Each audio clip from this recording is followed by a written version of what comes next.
All right, so picture this for a second. You're a band, brand new, just starting out, ready to, kind of unleash your sound on the world. Yeah. And you decide, let's call our debut album, our debut studio album, Live at the Witch Trials. Bold move. Bold move, right. Well, that's the fall for you from the get-go. And it wasn't just a name, right? It was like a statement, I think.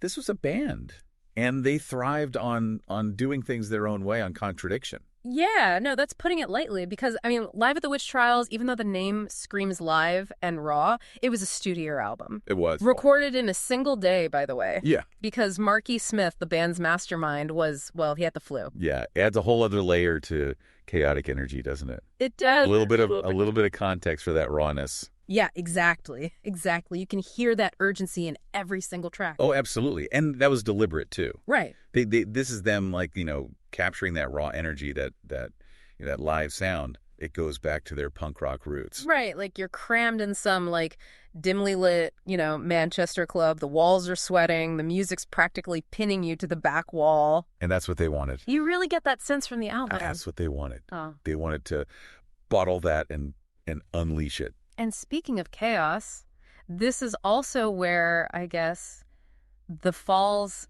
infamous revolving door of members starts spinning. Yeah. Even as they were defining their sound, they were already having lineup changes. It's kind of remarkable, isn't it? Yeah. Founding members on their way out, which anybody who knows this band, that became a recurring theme. Oh, yeah. Throughout their career. Yeah, it's like a soap opera where the music never stopped, and somehow it worked. But Live at the Witch Trials, despite that instability, it throws you headfirst into the deep end of their sound. Oh, yeah. Musically, it's raw, it's repetitive, it's loud, it's this assault on the senses. But lyrically, that's where things get really, really interesting, I think. Absolutely. Marky Smith's lyrics, less sort of traditional songwriting, more like spoken word poetry. Yeah. Set against this relentless driving music. Mm-hmm. And they're shot through with this anti-establishment fury, especially aimed at the idea of a music scene. Which he skewers brilliantly, by the way, in songs like Oh, he hated it. Music Scene, Industrial Estate. Yeah, he really had a way of capturing that drudgery, that feeling of being stuck in a rut, which a lot of people, I think, especially in working class England at the time, really, really connected with.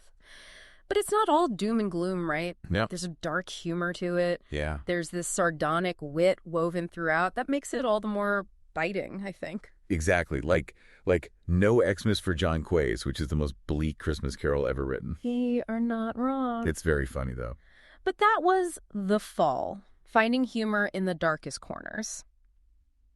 And then there's those tracks about drug use. Yeah. Like To Blow, Frightened, Underground Medicine, about as subtle as a punch in the gut. Yeah, they didn't shy away from those topics. If anything, they kind of ran towards them. Yep. They embraced that. And I think that's another reason why this album still matters. It's unflinchingly honest.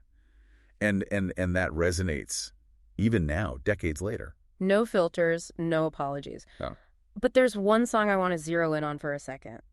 Rebellious Jukebox. Okay. What do you make of that one? Rebellious Jukebox, I think, is fascinating because it almost feels like a blueprint for what a fall anthem would become. You know that line, Same Old Song? That's Smith railing against conformity. Right. Against complacency. And that becomes central to their entire career. Yeah, it's like their mission statement. We're here to shake things up, and we don't care if you like it or not. Exactly. And shape things up they did. They shake things up, they did. They did. Because, 8 months later? 8 months later. After Live at the Witch Trials. Unbelievable. They're back with Dragnet, their second album. I know. It's incredible, isn't it? 8 months? Were they even sleeping? The Fall. Yeah. I doubt it. No sleep for The Fall. You're right, though. Dragnet wasn't just a rehash of Live at the Witch Trials. No, not at all. They really started to refine their sound a bit more, right? They did, and this is partly because it marks the arrival of two musicians who would become really central to their sound. Okay. Mark Riley on guitar and Steve Hanley on bass. This isn't just Yeah, these aren't just a couple of guys showing up. Yeah, exactly. These aren't just the session players or whatever. No. Riley, with his melodic sensibilities, and Hanley, this incredible driving bass player, they added this other dimension to the Fall's sound. This was a creative partnership that would, really, in many ways, define their their most celebrated era. And yet Dragnet still has that rawness, that lo-fi grit. Oh, yeah. If anything, it pushes it even further. It does. It really does. I mean, legend has it that the recording studio hated the final mix so much they wanted their name taken off the album. That sounds about right. It does, doesn't it? That's the Fall. Yeah. But that muddy sound, that almost claustrophobic sound, Yeah. it's intentional. It's just pulling you deeper into their world. It is, and it's pretty unsettling at times. Oh, absolutely. Yeah. It's like you're wandering into some kind of film noir, all shadows and suspicion. Totally. And lyrically, Dragnet digs even deeper into those themes we were talking about before. It does. That fascination with the music industry. Yeah, it's even more prominent here, yeah. Especially in songs like Printhead, Your Heart Out.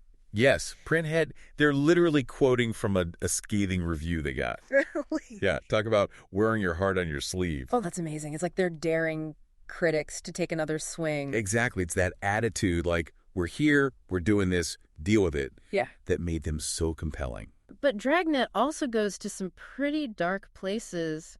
I mean, even for the Fall. It does. Before the moon falls, Spectre vs. Rector, Mozzarelli's Daughter, those have a really sinister kind of quality to them. Yeah, absolutely. Especially Mozzarelli's Daughter. That one really gets under your skin. It's so bleak and relentless. It's interesting you should say Spectre vs. Rector, though. Yeah. Musically, it's one of their most experimental tracks from this period. It's almost proto-post-rock. Wow. Yeah, this slow churning kind of buildup of tension. It's like they just like stumbled on this new sound by accident, which, knowing the Fall, Yeah. not a surprise. Yeah, it's true. It's like they had this way of just stumbling into brilliance. Like they were always just a half step ahead of everybody else without even trying. So we've got these two albums, both just like bursting with raw energy, dark humor, and, this kind of off-kilter brilliance that was uniquely them. What did critics make of it all back then? Were they ready for the Fall? It's funny. Both albums actually got like generally favorable reviews. Really? Which, knowing the Fall, probably secretly annoyed them. Right. Yeah. But critics at the time, they praised the energy, that unbridled force, and the fact that they sounded like nobody else. Of course, some found them a bit too abrasive for their liking, especially live the witch trials. Which, let's be honest, is part of the appeal, right? They weren't trying to be everybody's cup of tea. Exactly. And over time, I think those rough edges, that uncompromising spirit, that's only made Live at the Witch Trials even more iconic. Yeah. I mean, it's seen as a true post-punk classic now, a real testament to their singular vision. It really drives home the point that sometimes the most groundbreaking music, it comes from just going for it, not shying away from what makes you different, even if it makes a few people nervous along the way. Yeah, 100%. So we talked about how the Fall went through lineup changes, like most people go through Sox. I mean, it became part of their mythos, this revolving door of musicians.